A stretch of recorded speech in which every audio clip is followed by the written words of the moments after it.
الحمدللہ رب العالمین، الصلاۃ والسلام علی سید الانبیاء والمرسلین، اما بعد، اعوذ باللہ من الشیطان الرجیم، بسم اللہ الرحمن الرحیم۔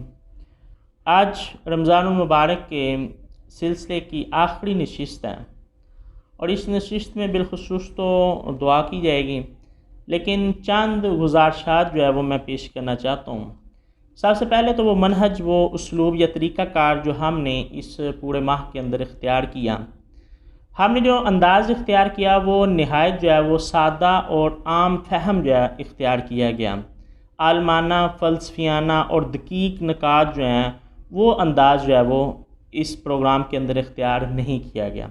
ہاں، کہیں کہیں علمی نکات جو ہیں ان پر ضرور بات ہوئی، اور اس پروگرام کا مقصد اصلاح امت تھا، یعنی قرآن کا پیغام لوگوں کی اصلاح کے لیے ان تک پہنچانا تھا۔ یعنی علمی بہت زیادہ مباحث جو ہیں یا جو تحقیقی لیول اس کو ملحوظ نہیں رکھا گیا، مقصد یہ تھا کہ لوگ کم از کم قرآن سے جو ہے وہ آشنا ہو جائیں۔ اور اس میں نہ تو مکمل ترجمے پر اکتفا کیا گیا اور نہ مکمل تفسیر جو ہے وہ بیان کی، بلکہ جہاں بات بہت سادہ تھی وہاں صرف جو ہے وہ ترجمہ بیان کیا گیا، اور جہاں یہ محسوس کیا کہ اب تفسیر کے بغیر بات سمجھ میں آنے والی نہیں، یا کسی آیت کی آیات جو ہیں وہ ایسی تھی جن کی شان نزول کے بغیر جو ہے وہ بات سمجھ میں نہ آتی تھی، تو وہاں پر آیات کا جو ہے وہ شان نزول جو ہے وہ بھی بیان کیا گیا۔ اور کہیں درمیان میں سے کچھ آیات جو ہیں ان کو بیان ہی نہیں کیا گیا، کیونکہ قرآن پاک نے کئی مقامات پر واقعات کو جو ہے وہ دہرایا، تو کسی جگہ پر تو اس کی ڈیٹیل جو ہے اس کو بیان کیا گیا، اور کسی جگہ پر جو ہے وہ بالکل مختصر اس کو بیان کر کے بات کو آگے لے گئے۔ اور اللہ رب العزت سے دعا کرتے ہیں کہ اللہ رب العزت اس ہماری کاوش کو شرف قبولیت عطا فرمائے۔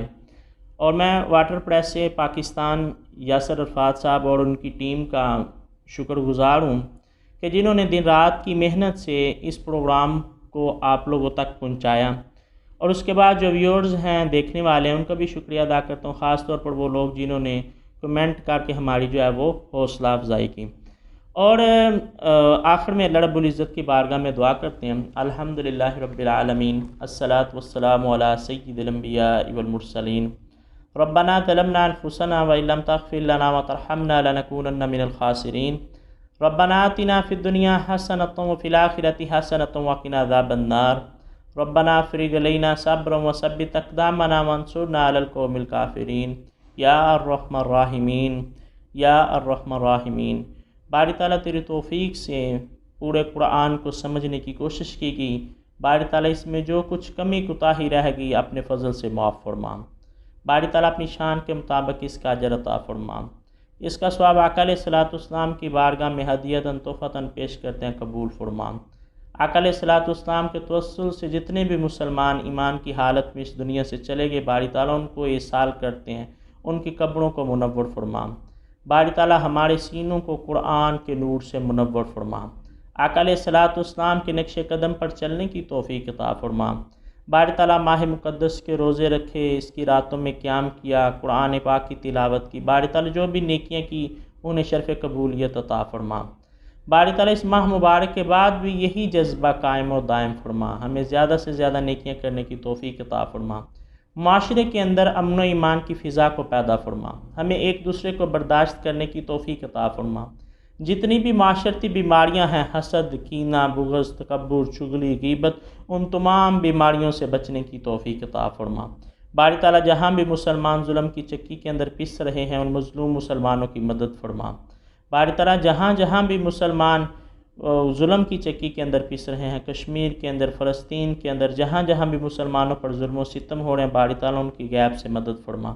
باری تعالیٰ ہماری قوم کے اندر ایسے لوگوں کو پیدا فرما کہ جن کے اندر قائدانہ صلاحیتیں موجود ہوں۔ باری تعالیٰ ہمیں کریٹیو بننے کی توفیق عطا فرما۔ جب تک زندہ رہیں اسلام پہ زندہ رہیں، جب خاتمہ ہو ایمان پہ خاتمہ ہو۔ یا رسول اللہ انظر حالنا، یا حبیب اللہ اسمع قالنا، اننا فی بحر ہم مغرق، خذ یدی ساحل لنا اشکالنا۔ میں سو جاؤں یا مصطفیٰ کہتے کہتے، کھلے آنکھ صلی اللہ کہتے کہتے، جب دم واپسی ہو یا اللہ، لب پہ ہو لا الہ الا اللہ محمد الرسول اللہ صلی اللہ تعالی علی خیر خلقہ سیدنا و مولانا محمد وعلی آلہ وصحبہ وبارک وسلم۔